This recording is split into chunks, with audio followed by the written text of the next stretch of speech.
कांग्रेस, भाजपा, शिवसेना व एनसीपी जैसी जातिवादी एवं पूंजीवादी पार्टियों की सरकारें चलती रहेंगी तो तब तक यहाँ जातिवादी व्यवस्था के शिकार अपने इन वर्गों के लोगों का सही विकास व उत्थान आदि नहीं हो सकता और ना ही इन्हें भारतीय संविधान में मिले खासकर आरक्षण व अन्य और सुविधाओं का भी पूरा लाभ नहीं मिल सकता।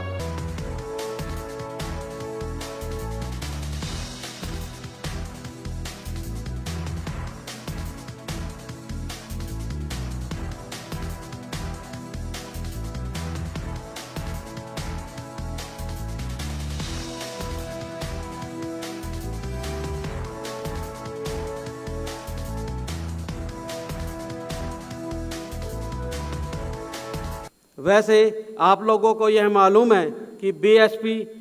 पूरे देश में विशेषकर यहाँ जातिवादी व्यवस्था के शिकार करोड़ों अपने दलितों, आदिवासियों, पिछड़े वर्गों एवं अन्य उपेक्षित वर्गों की तथा सर्व समाज में से भी गरीबों के हितों के लिए बनी एकमात्र अपनी सर्वजन हिताय व सर्वजन सुखाय की पार्टी है, जिसे पार्टी के लोग यूपी की तरह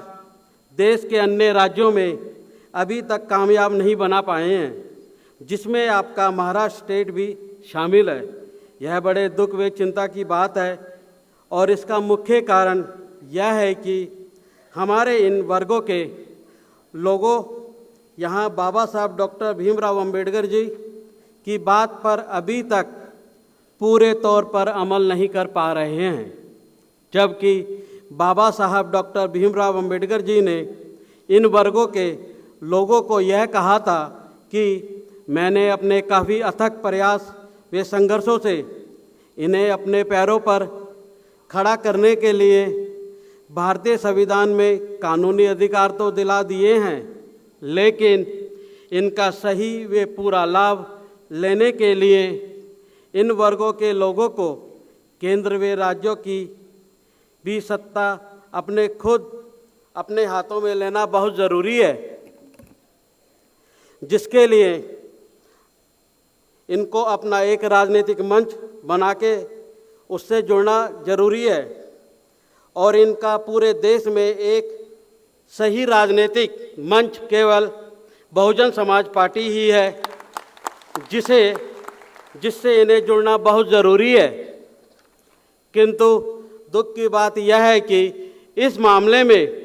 बाबा साहब डॉक्टर भीमराव अंबेडकर जी के जीते जी वे उनके देहांत के बाद तथा मान्यवर श्री काशीराम जी के जीते जी वे उनके देहांत के बाद भी केवल यूपी को छोड़कर देश के किसी अन्य राज्य में अपनी पार्टी को अभी तक पूरी कामयाबी नहीं मिली है, जबकि इसके लिए खासकर हमारे इन दोनों महापुरुषों ने इन वर्गों के लोगों को संगठित करने व एक राजनीतिक मंच पर लाने में कोई कमी नहीं छोड़ी है और अब इस कार्य में इनके बताए हुए रास्तों पर चलकर माननीय बहन जी पूरे जी जान से लगी हुई हैं, क्योंकि ऐसे किए बिना अर्थात इन वर्गों को बीएसपी से जोड़े बिना हमारी पार्टी केंद्र में राज्यों की सत्ता प्राप्त नहीं कर सकती है और यही हालात हमें यहाँ आपके महाराष्ट्र प्रदेश में भी देखने को मिल रहे हैं। इसके साथ ही मैं यह भी कहना चाहूँगा कि जब तक केंद्र में राज्यों में तथा आपके महाराष्ट्र प्रदेश में अधिकतर समय कांग्रेस, भाजपा, शिवसेना व एनसीपी जैसी जातिवादी एवं पूंजीवादी पार्टियों की सरकारें चलती रहेंगी तो तब तक यहाँ जातिवादी व्यवस्था के शिकार अपने इन वर्गों के लोगों का सही विकास व उत्थान आदि नहीं हो सकता और ना ही इन्हें भारतीय संविधान में मिले खासकर आरक्षण व अन्य और सुविधाओं का भी पूरा लाभ नहीं मिल सकता। इतना ही नहीं बल्कि अब तो केंद्र व राज्यों की सरकारें अपनी जातिवादी मानसिकता के तहत चलकर अपने ज़्यादातर सरकारी कार्य प्राइवेट सेक्टरों को देकर इनके आरक्षणों को धीरे धीरे ख़त्म करने में लगी हुई हैं। और यह बात मैं इसलिए कह रहा हूँ क्योंकि प्राइवेट सेक्टर में इन वर्गों के लिए अभी तक कोई भी आरक्षण देने की व्यवस्था नहीं की गई है। इसके साथ ही ऐसी सरकारों के चलते ना ही इन पर अन्याय अत्याचार बंद हो सकते हैं। इसके अलावा ना ही यहाँ सर्व समाज में से खासकर गरीबों,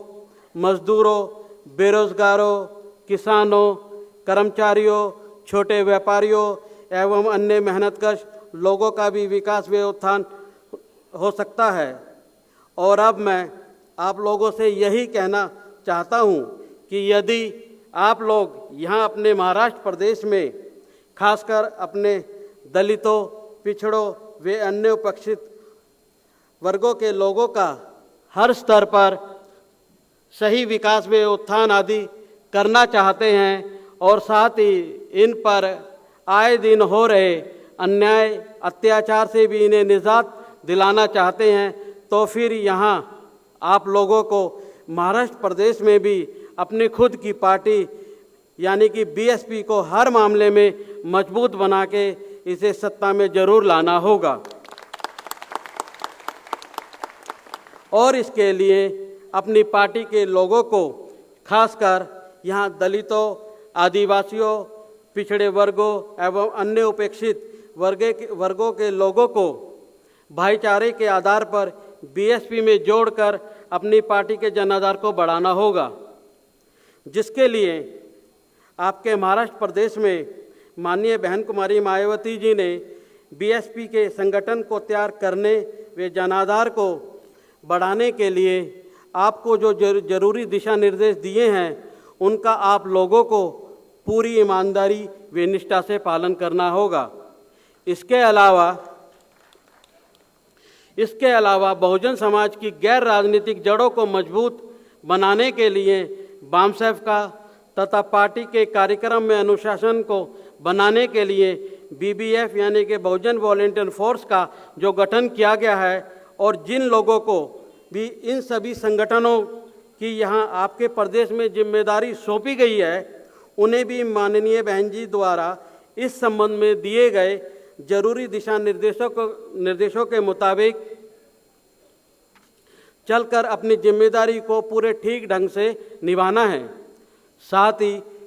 इन सबको कैडर कैंप के जरिए इन सभी संगठनों के संबंध में वे पार्टी की मूवमेंट्स के बारे में तथा इनसे जुड़े पदाधिकारियों एवं कार्यकर्ताओं के कार्यों के बारे में भी जरूर बताना है। लेकिन ध्यान से सुनो, लेकिन इन सभी संगठनों में आपको 50% पद अधिकारी नौजवान यूथ को भी जरूर रखना है। 50% नौजवान यूथ को जरूर रखना है और साथ ही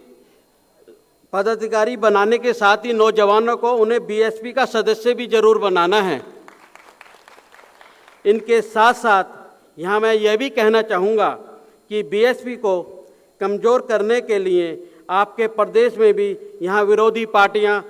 जो आए दिन किस्म किस्म के हथकंडे इस्तेमाल करती रहती हैं उनसे भी अपने लोगों को समय समय पर जरूर सावधान करते रहना है। इसका एक बिल्कुल ताज़ा उदाहरण है, मध्य प्रदेश के अंदर आज मतदान हो रहे हैं और वहाँ पर कल ही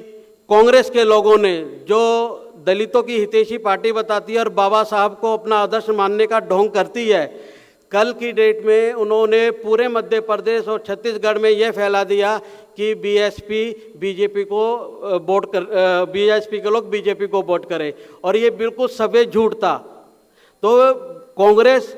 जो अपने आप को संविधान का रक्षक बताती है और कहती है संविधान हमारे हिसाब से चल रहा है, हम संविधान की रक्षा करते हैं, उसी संविधान द्वारा जो पार्टियां बनी है राजनीतिक दल, उसी संविधान को मानने वाली जो बीएसपी है, जो संविधान का आदर सम्मान करती है, उसी पार्टी के कैंडिडेटों के लिए पार्टी के बारे में कल सारी पूरे प्रदेश में उन्हें झूठी अफवाहें फैला दी मध्य प्रदेश के अंदर। इसका पूरा खंडन किया गया। तो इस तरह की ये कांग्रेस पार्टी है, तो ऐसी कांग्रेस पार्टी पे क्या कभी आप विश्वास कर सकते हो?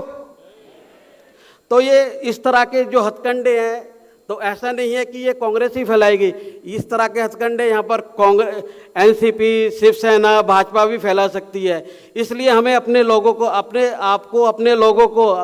अपने कार्यकर्ताओं को घर घर जाके समझाना होगा इस तरह की कोई बात नहीं है, ये सिर्फ झूठी अफवाह फैलाते हैं, अपने लोगों को गुमराह करते हैं। अपने लोगों को गुमराह होने से बचाना आप लोगों का काम है, लोगों को समझाने का आप लोगों का काम है। तो आप लोग अपने प्रदेश में उत्तर प्रदेश की तरह ही अपनी पार्टी को सत्ता में जरूर ला सकते हैं। इसके साथ ही साथ मैं आप लोगों से यह भी अनुरोध करता हूं कि आपके प्रदेश में जब भी यहाँ विधानसभा का आम चुनाव होता है तथा देश में लोकसभा का भी आम चुनाव होता है, तो उसमें आप अपने लोग अपनी पार्टी का जरूर अच्छा रिजल्ट दिखाएंगे। साथ ही अपनी पार्टी को सत्ता में लाने का पूरा प्रयास करेंगे, क्योंकि अपनी पार्टी को सत्ता में लाने के बाद ही आप अपने लोगों की सामाजिक एवं आर्थिक स्थिति में सही बदलाव ला सकते हैं। साथ ही इनको जुल्म जाति से भी छुटकारा दिला सकते हैं। इन्हीं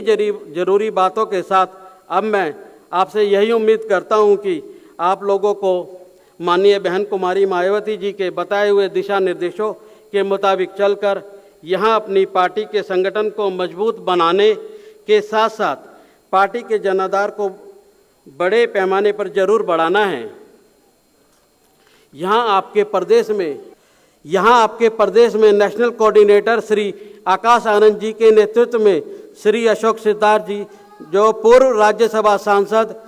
श्री नितिन सिंह केंद्रीय स्टेट कोऑर्डिनेटर के साथ साथ प्रदेश अध्यक्ष एडवोकेट संदीप ताजने, प्रदेश कोऑर्डिनेटर एडवोकेट सुनील डोंगरे जी